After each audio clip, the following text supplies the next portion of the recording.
Okay, this worksheet is the one I just showed you. Where Oh, yeah.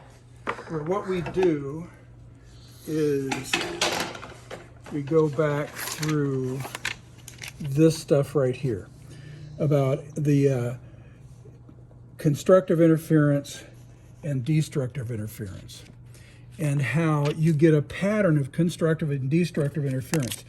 And if you have a surface like this, and this is really not a good example, you'll have places across here where you get constructive and places where you get destructive interference. And so they work on this worksheet, and then, deep breath.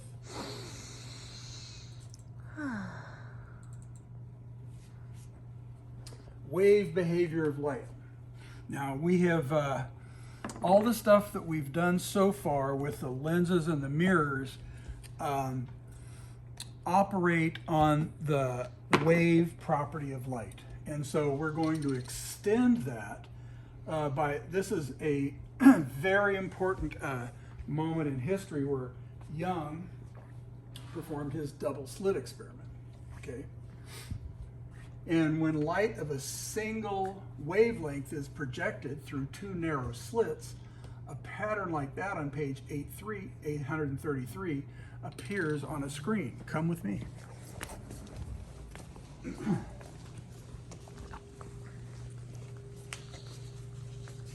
Stand right here. What I've got is, this is a series of double slits. Oh, cool. And the distances between the slits. Cool.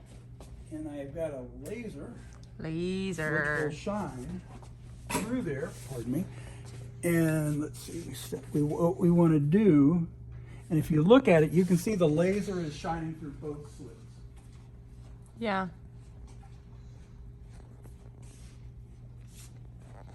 Lights off.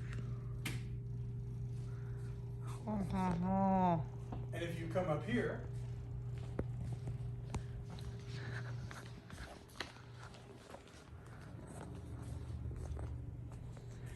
So we have two slits, but we have 1, 2, 3, 4, 5 you get a areas. pattern Patterns. that looks like that. Mm-hmm.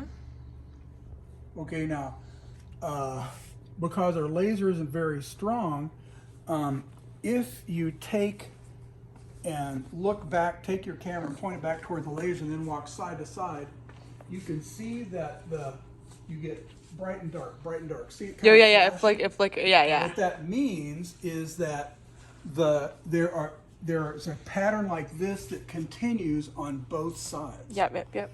Okay? So, let's measure the distance from the slit to the screen, to the board. Yes. Now what I do is I have, every kid gets a meter stick and we put them on, everybody's lining up. Mm-hmm. 1,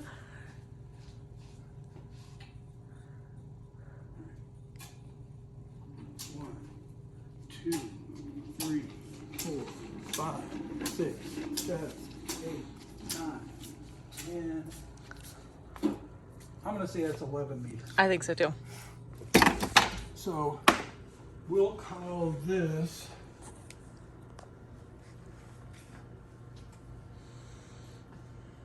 L. That is the letter L. 11 meters. Okay. Now we need to measure, and I'm going to turn the lights out.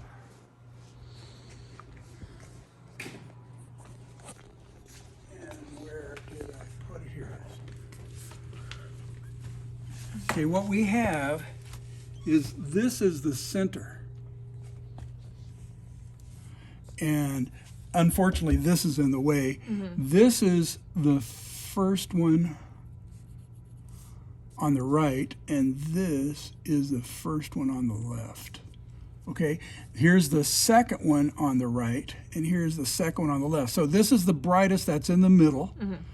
And then these two are a little bit dimmer. These two are a little bit dimmer, okay? So what we need to do is measure that distance from the middle to the first and that's called a maximum. A maximum? Is that what you said, Yes. Lincoln? Maximum. Or maxima. Maxima. All right, so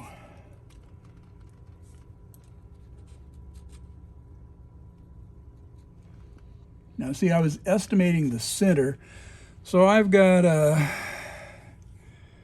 2.7 centimeters. 2.7 centimeters, and we'll call this X centimeters. Okay. Okay. Now it says find the triangle. What the heck? So from here to here is part of it, and then the hypotenuse would be the.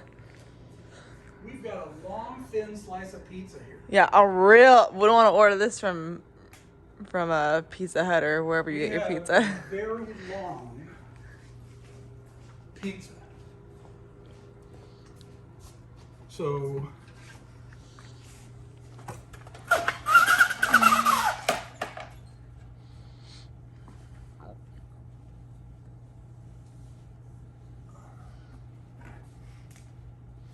here's L.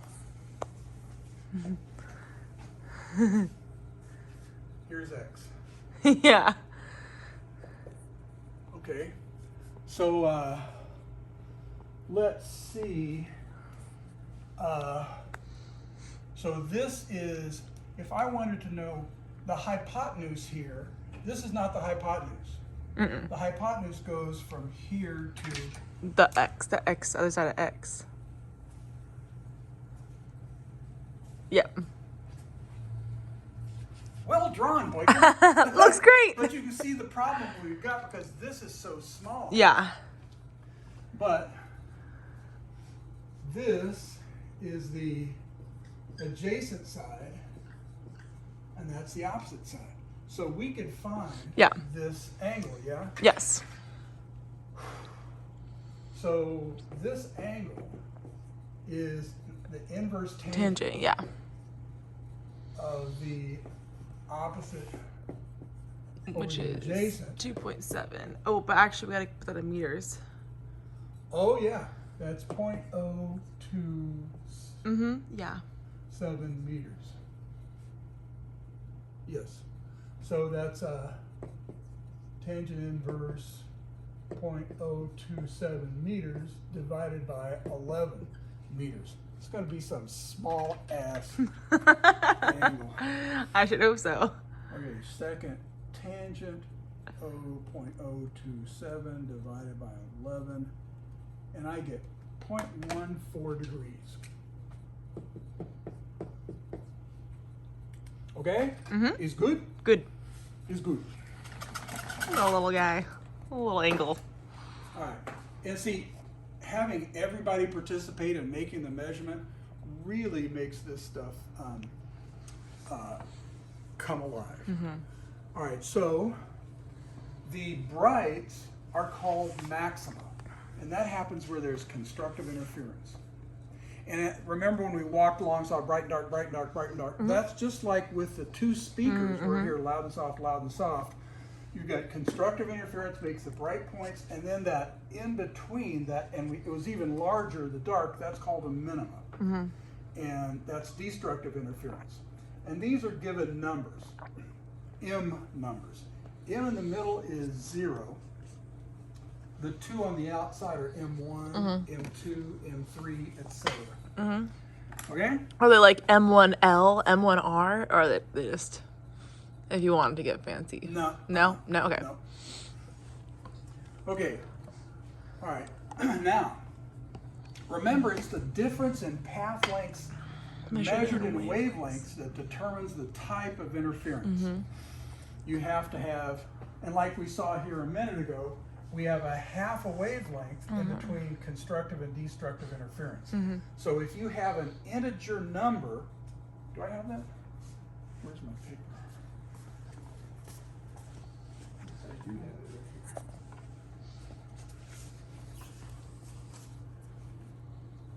So what you've got is, here are two sources like the speakers, and this is blown up and it's not very good. And what you have is constructive interference. See, there's a trough and a trough, crest and a crest, trough and a trough. Yep. So this is a line, that's a maximum. Here we've got a crest along this line, a crest and a trough, trough and a crest, crest and a trough. Nice. That's a minimum. Oh, nice. Okay. And so, et cetera, maximum, and that produces this thing. So red dot, dark spot, red dot, dark spot. Absolutely. That's what's going on our Okay, that I've always wondered how they kind of like can make, how people can draw that, you know, and it makes sense. If you had to draw this, you would just start with your max, min, and you just draw a line out there, and then you just like draw your things. I've always wondered how people could, if I should do that on like, the test or something. Constructive interference produces a bright spot where the difference in path length is an integer number. That's 0, that means they're both the same length. 1, they're one wavelength off, 2 wavelengths off, 3 wavelengths off, etc.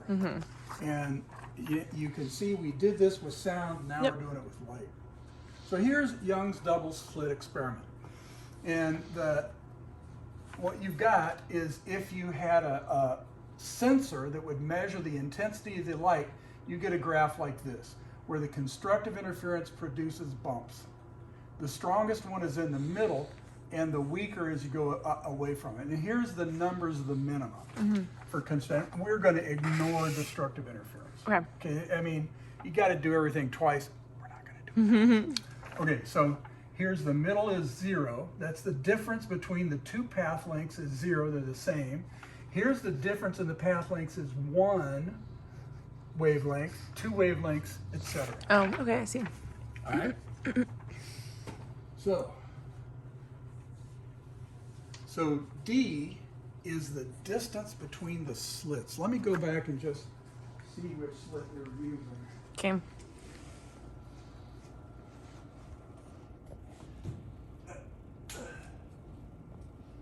And that is 0.27 millimeters. 0.27 millimeter. 0.27 millimeters. So let me put that on the board. D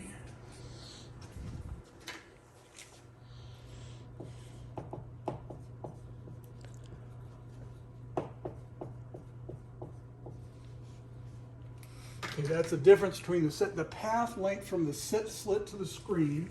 That's 11 meters. Theta is the angle between L and the perpendicular. And M is the order of the fringe. Now we'll talk more about Okay, I was like, yeah, what the deuce is that? Well, here's what you've got. Here is, this is expanded. Here would be 0, okay? And let's say that that's 1. So you can see how to, and what, M1, you mean? Like the, okay. M1. Okay, so what you've got here is D is the distance between the slits. Oh, okay. And then here's one path length, L1. Here's the other path length, L2. And it's a little bit longer by this much, right? The delta L is equal to the difference in path lengths. Okay. All right. Now, here's the deal. Because of this angle is the same as that angle. Oh, okay. Yep. These two angles, and because it's like these two lines are practically parallel. Okay, now because they're practically parallel, we're going to make some assumptions. Okay. So, and there's a diagram on page 833, but I think I like this one right here. This is the same as what we've got. Shows that if the distance between the slits is much smaller than L, the distance, then that means that these two are roughly parallel. Oh, okay, yes. Those two are roughly, because they're so long now, and because we got what, 0.14 degrees is this angle. So the difference is going to be, for our purposes, unmeasurable. Yeah. So that's the first assumption, is that for these are parallel, that means that these two angles are the same.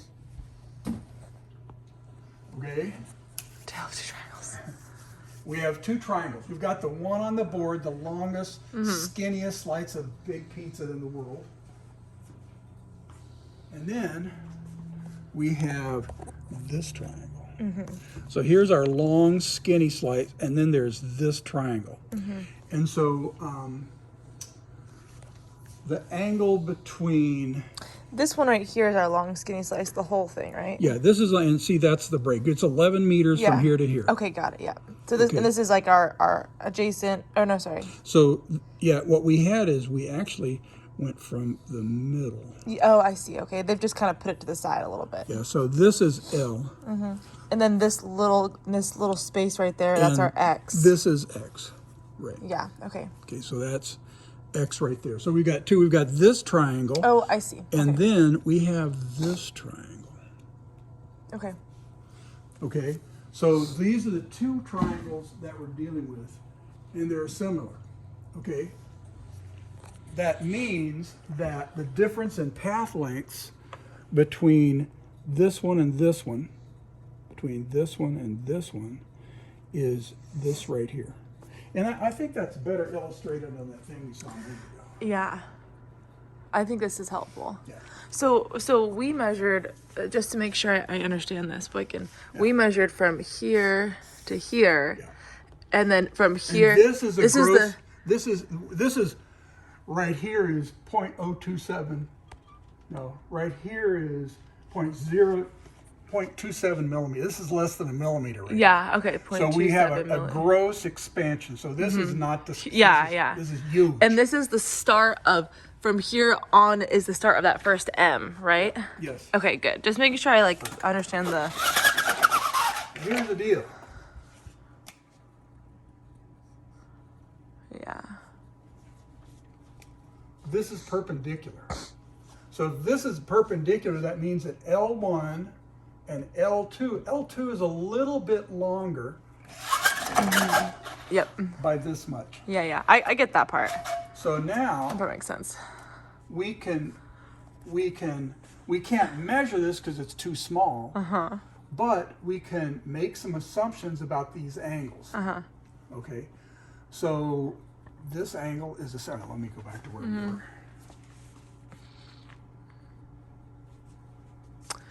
The difference in path lengths that determine the interference. Okay. I know, I was like, what are we doing with this again? Oh yeah, figuring out the interference. So Ooh, the hiccups. difference in the path length, where you get a bright spot, that M, remember that's 0 where the lengths are the same, 1 where they're one wavelength difference, times a wavelength. So we want to solve for M. Well, we want to solve. Oh, sorry, wavelength, We sorry. will end up going for this. So Yeah, let me yeah. write this down. Because we want to know what the wavelength difference is. Times the wavelength. Because you want to measure that in wavelengths. Yeah. How many wavelengths from the back of the room to here? Okay. Okay, This at the slits, the D is the hypotenuse, and the difference is the opposite side. What the deuce you talking about? Let's take a look at this. So this is the hypotenuse of this orange triangle. Okay, yep. And this is the opposite side of that angle, right? Yep. So this is the opposite, so this delta L, if we know this and we know this, we can find that. Yep. Using this. The sine of the angle is the wavelength times the D, distance between the, so M times the wavelength is Oh, I see. is producing that first maximum. That's where we're getting constructive interference. Yep, So that's okay. where this comes from. Yep. This produces a constructive interference because how many wavelengths difference in the two paths? And we're looking at the first maximus, so this is 1. So this length, the difference between the two lengths is going to be equal to 1 wavelength. All right, so here's 1 wavelength, which happens to be the opposite side. So this is the opposite side of the triangle, right here, and that's equal to 1 wavelength, which for this one, for 1, one right here, one right there. That's one wavelength. All right. So sine theta. So let me just repeat what you said. So we're going to be solving for wavelength, and that is going to be what one wavelength is, right? That's all there is to it, right? Sine theta is in wavelength D. Okay. How do we find theta? Inverse sine. Well, Oh wait, what was how it? did we find Oh, did that we? angle?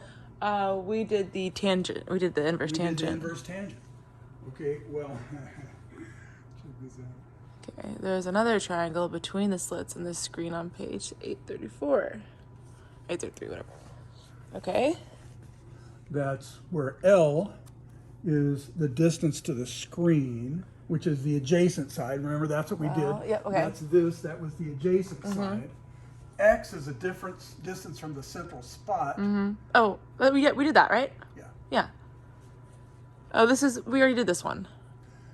This is just to remind us what's Yeah. going on. And so we used the inverse tangent function of this x over here divided by the length to get Yeah. our angle. Yeah. Okay, but the adjacent and the hypotenuse, we can consider them to be the same. Okay. If we consider this to be the same, because this difference between these two lengths is so small, we can make an approximation that says x over L, that's also sine.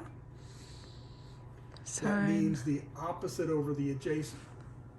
I beg your pardon. Opposite over the hypotenuse. Okay, yep. Okay. So tangent of this angle, x over L. And let's just, for these numbers, we came up with So 0.14. We use the inverse tangent. Let's use the inverse sine function. okay. So let's just try this. So instead of inverse tangent, I'm going to use inverse sine. Second sine, 0.027 divided by 11. Want to get the same thing? Well, here's what you get. This first one was 0.1406348. And when we do it with the sine, it's 0.1406352. Yeah. So you can So see, it's close enough. Yeah, It's that's about the a- same. tenths, hundredths, thousandths, 10,000ths, Hundred 100,000ths, 1 millionth. a millionth. So a millionth of a degree. So it's reasonable to make this leap. Assumption. Yeah. Okay, so the first thing we did was we found the angle in between there. We found this angle. Okay. And it's tiny. And it's tiny. And because we can say that because it's so tiny, we can say they're essentially parallel. At this point, we want to. How do we get that sine theta equation? How do we know we wanted the sine? Oh, because we wanted to find the delta There's L. two triangles that we're dealing with. Because we want to figure out what this change in the difference here is. We want to prove It's so funny. that this is the angle we did with the inverse tangent. Yeah. We want to know Now that one. we're going to assume that this angle using the inverse sine is the same. Yeah. So that's the assumption here. So what that does, that says that this angle is the same as that angle. Well, can you see where we're going with this? I think so. So just Because we also have So you the can sine just of the angle plug it in there. is the distance between the slits times one wavelength. So now the only thing that we're missing is our wavelength. Yeah. So now we've got x over L. This is this thing divided by 11 meters is the distance between the slots, this over this. So if I want to solve wavelength, since m is 1, we've measured the first maxima, Yeah. then this goes away. It's just xd over wavelength. Yeah, I use blue, what the hell. So xd is equal to Let's see, X was 0.027 meters. oh no. Oh, can't we just No, no, use the... X is 0.027 meters. So Well, can we just multiply the angle that we got before, that 15 point, or the... Can we just use this one right here? No. Oh, we can't? Okay. here's the deal. What we want to do, this is this right here. Mm-hmm. Sine theta is equal to this. We got this tangent theta. Mm-hmm. But we're making an assumption that Oh, sine theta, I see. so that means that that tangent theta is this over this. But we don't need tangent, we just Sine need theta that is this over that. this, but because we're a millionth of a degree difference, we're going to call it a wash. Yeah. Okay, so that means I ignore the sine, and so this is 0.027 meters times the distance between the slits, which is 0.00.00027 meters, and divided by the length, which is 11 meters. What do you notice about what our answer is going to be? Got a big number on the bottom, got a small number on the top. It's gonna be a small number.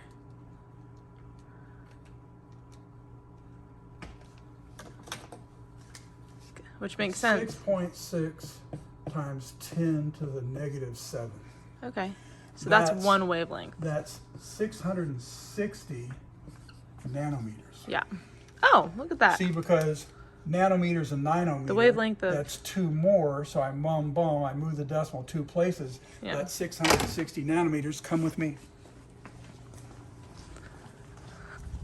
Like, that's the wavelength for a red. Look at that. Look at that. And this is what the manufacturer gave us. Yeah. So Not bad. we just found the wavelength of this light. Yeah. Woohoo! So, so that's the wavelength. That's one wavelength for... Now here's the thing. I can't imagine that they're going to give you a problem like this. I hope not. But the most important thing is understanding what Yeah. Young accomplished. Yeah. And this was, how can you find the wavelength of light Yeah. if you don't know how fast it's going? Remember, the speed of light wasn't measured for us. And the answer boils down to triangles. Yes. Yep. Mathematics rule Yeah. the physical We universe. we use this triangle, and then we use the other triangle in there, and we assume that the things were parallel. Okay, so let's go look at some of our assumptions. The angle at the slits from our little tiny slice of pie is the same as the angle to the screen. So that's saying that this angle, and this is the angle to the screen. Here's the screen. Yes, here's my yeah, pencil. Yeah. That makes Okay. sense. What's the frequency of the laser? We just found that. And this is what they gave you on the equation sheet. And the reason I put this up there is so that they could see the difference between the equations we use. And these are just solved for different variables. Yeah. Yeah, this is the one that we used. So the one that we talked about, you just had divided by D. Wait, is that right? L. Check. Is that right? Yeah, L. No. I can't remember what we Well- used. Oh, no, it was D. It was D. I apologize. M wavelength divided by D sine theta. And this is Oh, L goes over here. This Yeah. is the tangent. yeah. And what Inverse this is the distance from the center to the maxima that we're talking about. Yeah. And this is the number of maximas. Okay. Boom. Okay, I'm gonna pause it.